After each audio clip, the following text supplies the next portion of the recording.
నమస్తే తెలుగు బంధువులందరికీ ముందుగా మీ అందరికీ ప్రత్యేకమైన ధన్యవాదాలు కృతజ్ఞతలు. ఎందుకంటే మొదటగా నా ఛానల్ని 500 మంది సబ్స్క్రైబర్స్ మార్క్కి చేర్చినందుకు, అలాగే జనవరి 3న అప్లోడ్ చేసిన షిరిడి వీడియోని 1500 మంది వ్యూయర్స్ మార్క్కి చేర్చినందుకు. అయితే షిరిడి వీడియోలో చివరిలో చెప్పినట్టుగా షిరిడీకి వచ్చిన ప్రతి ఒక్క భక్తులు సాయిబాబా సమాధి మందిరాన్ని చూసి తిరిగి ఇళ్లకు చేరుతుంటారు. కానీ షిరిడీలోనే చూడవలసిన మరికొన్ని అత్యంతమైన ప్రముఖ దేవాలయాల గురించి మనం ఈ వీడియోలో తెలుసుకోబోతున్నాం, చూడబోతున్నాం. మరి ఇంకెందుకు ఆలస్యం, పూర్తి వీడియోలోకి వెళ్ళిపోదాం. నేను మీ ఆదిత్య, మీరు చూస్తున్నారు ఆదిత్యాస్ ట్రావెల్ టేల్స్. జీవితపు ప్రయాణ సమాహారమే ఈ మన ఛానల్. షిరిడీకి వచ్చే భక్తులు ఎన్నో సమస్యలు, కోరికలతో సాయి సమాధి మందిరాన్ని సందర్శించుకోవడానికి వస్తుంటారు. వారి కోరికలను శ్రీ పంచముఖ విష్ణు గణపతి నెరవేర్చగలరని సాయిబాబా భక్తుల యొక్క ప్రగాఢమైన విశ్వాసం. మూల విరాట్టుకు ఎదురుగా ఉన్న గణనాథుని వాహనమైన మూషికరాజన్ చెవిలో తమ సమస్యలు చెప్పుకుంటే అవి నెరవేరుతాయని భక్తుల యొక్క ప్రగాఢ విశ్వాసం. తమ కోరికల్లో ఏదో ఒక కోరికను మాత్రమే మగవారు కుడి చెవిలో, ఆడవారు ఎడమ చెవిలో చెప్పుకోవాలి. ఇక్కడ చెప్పిన విషయాన్ని 40 రోజుల వరకు ఎవరికీ చెప్పకూడదు. తమ కోరికలు నెరవేరిన తర్వాత తిరిగి పంచముఖ విష్ణు గణపతిని దర్శించుకోవడం ఎంతో శుభప్రదం, ఫలప్రదం. ఇంతకీ ఈ ఆలయాన్ని చేరుకోవడం ఎలా, ఎక్కడ ఉందో మీకు చెప్తాను. షిరిడి పరిసర ప్రాంతాల్లోనే కంకూరు అనే గ్రామ పరిసర ప్రాంతాల్లో ఈ యొక్క శ్రీ పంచముఖ విష్ణు గణపతి ఆలయం ఉంది.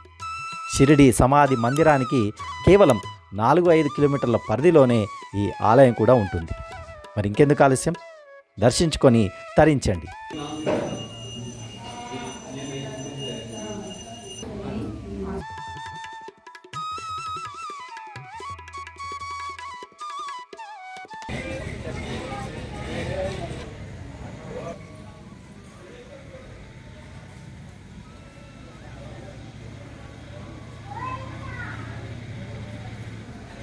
మరి తర్వాత చూడవలసిన ముఖ్యమైన ఆలయం గురించి కూడా ఇప్పుడు నేను చెప్పబోతున్నాను.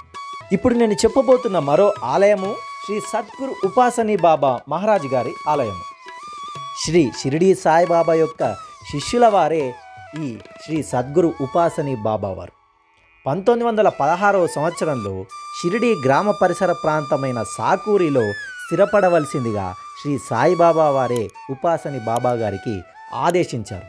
ఆయన ఆదేశం మేరకే సాకూరిలో శ్రీ ఉపాసనీ బాబా గారు నివాసం ఏర్పరచుకొని అక్కడే సమాధి కూడా చెందారు. అయితే కొన్ని సంవత్సరాలలోనే సాకూరి దూర ప్రాంతాల నుంచి వచ్చే భక్తులతో అనేక చిన్న చిన్న ఇండ్లు ఏర్పడ్డాయి. ఇవన్నీ ఇప్పుడు సాధారణంగా ఉపాసని ఆశ్రమమని లేదా శ్రీ ఉపాసని కన్యాకుమారి స్థాన్ అని కూడా పిలువబడుతుంది. అయితే ఉపాసని కన్యాకుమారి స్థాన్ అని పిలవడానికి కూడా ఒక ప్రత్యేకమైన కారణం కూడా ఉంది. ఈ కన్యాకుమారి స్థాన్ అనేది ఆ పేరుకు తగ్గట్టుగానే ఇక్కడ కేవలం పెళ్లి కాని మహిళలు మాత్రమే తమ జీవితాలను తమ గురువులకు అంటే దైవారాధనలోనే అంకితం చేసేవారు ఉంటారు. అయితే ఇక్కడ మనకు వీడియో చిత్రీకరణ చేయడానికి అంతగా అనుమతించలేదు, కానీ బయట నుంచి చూస్తే ఎంతో పాత పద్ధతుల్లో ఉన్న ఈ యొక్క ఆశ్రమాన్ని చూస్తే మంచి అనుభవము, అనుభూతి కలుగుతుందనడంలో సందేహం లేదు. మనకు ఇక్కడ కొంతవరకు చూస్తుంటేనే అర్థమవుతుంది పాత అథెంటిక్ అండ్ ఆర్థోడాక్స్ పద్ధతిలో కట్టిన ఆశ్రమం అని.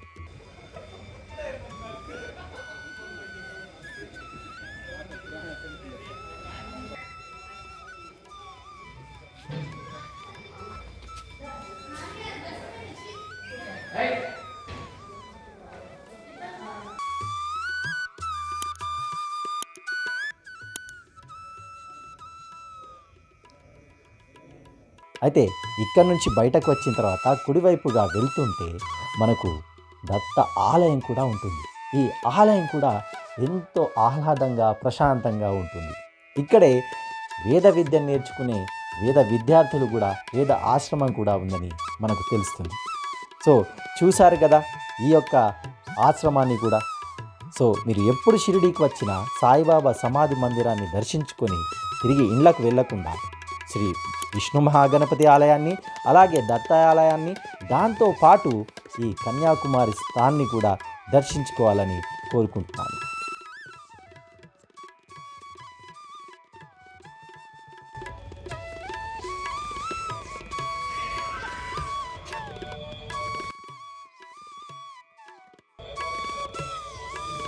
షిరిడీలో మీరు చూడవలసిన మరో ముఖ్యమైన ప్రదేశం ఈ యొక్క కల్ప వృక్షం. అవునండి, ఇదేదో సాధారణ వృక్షంలానే మనం రోడ్డు పైన వెళ్తూ ఉంటే అలా ఉంటుంది, కానీ అక్కడ మనం గమనించినట్లయితే అరే ఇది కల్పవృక్షం రా అని మనకు అనిపిస్తుంది. ఎందుకంటే అంత ప్రాముఖ్యమైన వృక్షము ఇది. పురాణాల్లో కూడా దీని గురించి ఎంతో ప్రస్తావన ఉంది. ఇది దేవతలు కూడా ఆరాధించే మహావృక్షం అంటే మనం అర్థం చేసుకోవచ్చు. అలాంటిదే షిరిడీలో ఉంది. అయితే దీనితో పాటు మనం చూడవలసిన మరో ముఖ్యమైన ఆలయము షిరిడీ మొదటి వీడియోలో చెప్పినట్టుగా మల్హార్ ఆలయం. అదేనండి ఖండోబా గారి ఆలయం. అంటే షిరిడీ సాయిబాబా వారు మొట్టమొదటిసారిగా షిరిడీకి వచ్చినప్పుడు మన మహల్సాపతి వారు ఓ సాయి అని షిరిడీ సాయిబాబా వారిని ఆహ్వానించిన ఆలయమే ఈ యొక్క ఖండోబా ఆలయం.